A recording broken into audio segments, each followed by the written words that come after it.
પ્રકરણ 8 મનુષ્ય સિંહયોઃ મૈત્રી। જો તમને આ વિડીયો પસંદ આવે તો લાઈક કરજો અને વિડીયો કેવો લાગ્યો તે કોમેન્ટમાં જણાવજો। કેમ છો બાળ મિત્રો? સુપ્રભાત। સુપ્રભાત ટીચર। સરસ। બાળ મિત્રો, તમને વાર્તા સાંભળવી ગમે છે?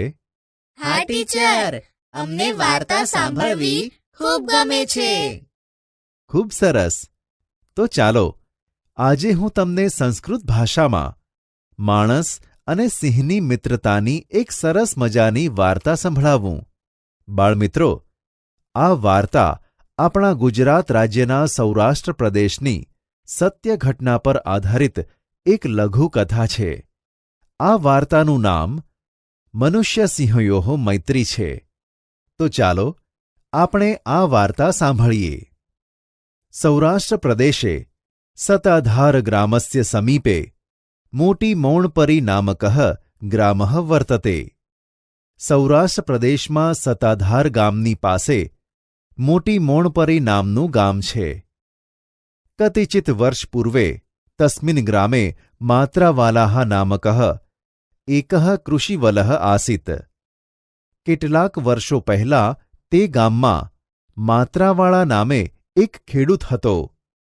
નદ્યાઃ તટે કૃષિવાટિકા આસીત।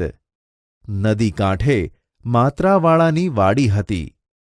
માત્રવાલઃ પ્રતિદિનમ વાટિકાયાં વૃક્ષતલે સ્થિત્વા નદ્યાઃ જલમ અપશ્યત। માત્રાવાળા દરરોજ વાડીમાં ઝાડની નીચે બેસીને નદીનું પાણી જોયા કરતો। એકદા સઃ અપશ્યત।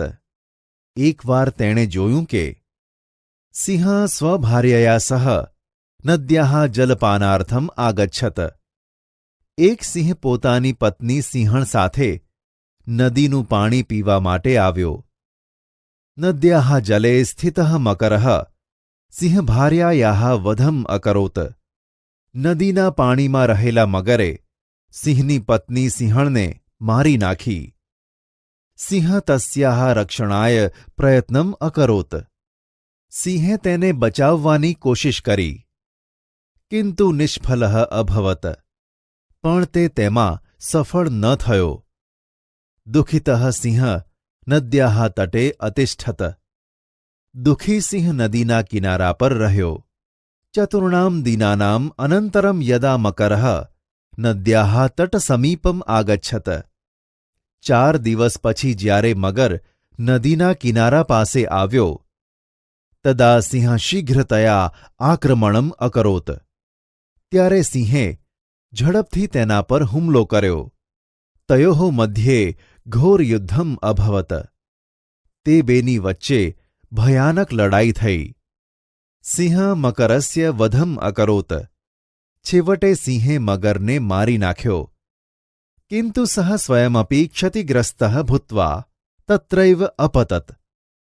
પણ તે પોતે પણ ઘાયલ થયો અને ત્યાં જ પડી ગયો। માત્રાવાલાહ દૂરતઃ એતત અપશ્યત। માત્રાવાળા દૂરથી આ બધું જોતો હતો। સઃ ક્ષતિગ્રસ્ત સિંહસ્ય સહાયતાર્થમ તત્ર અગચ્છત। તે ઘાયલ સિંહની મદદ માટે ત્યાં આવ્યો। ઔષધાની આનીય સહ સિંહસ્ય શુશ્રૂષામ અકરોત। ઓસડિયા એટલે કે દવાઓ લાવીને તેણે સિંહની સારવાર કરી। કતિચિત દિનાનંતરમ સિંહ સ્વસ્થઃ અભવત તથા ચ તસ્ય મિત્રમ અભવત।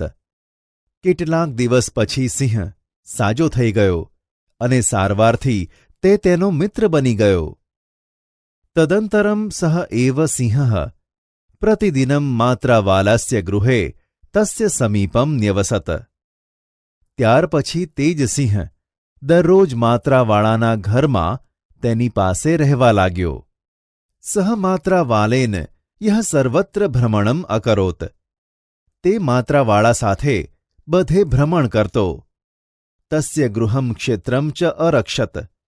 અને માત્રાવાળાના ઘર અને ખેતરનું રખોપું એટલે કે રક્ષા કરતો હતો। મનુષ્ય સિંહયોઃ એષા અદ્વિતીય મૈત્રી કતિચિત વર્ષપર્યંતમ પ્રાચલત। માણસ અને સિંહની અજોડ દોસ્તી કેટલાક વર્ષો સુધી ચાલી. માત્રાવાલસ્ય નિધનકાલે દુઃખિતઃ સિંહઃ સ્મશાનયાત્રાયામ અપી અગચ્છત. માત્રાવાળાના અવસાન વખતે દુઃખી થયેલો સિંહ સ્મશાનયાત્રામાં પણ ગયો. સ્મશાનતઃ એવ સહ વનમ અગચ્છત. સ્મશાનથી જ તે જંગલમાં જતો રહ્યો. તદનંતરમ કોઅપી જનઃ તમ સિંહ ન અપશ્યત. ત્યારબાદ કોઈ પણ માણસે તે સિંહને જોયો નહીં. અદ્યાપી જનાઃ એતસ્ય સત્યપ્રસંગસ્ય વિસ્મરણમ કર્તુમ ન શક્નુવન્તિ. આજે પણ લોકો આ સત્ય ઘટનાને ભૂલી શકતા નથી. બાળમિત્રો, મજા આવીને માણસ અને સિંહની મિત્રતાની વાર્તા સાંભળવાની? હા ટીચર. શૈક્ષણિક અને માહિતીસભર વિડીયો મેળવવા માટે અમારી યુટ્યુબ ચેનલને સબસ્ક્રાઇબ કરો અને બેલ આઇકન દબાવો.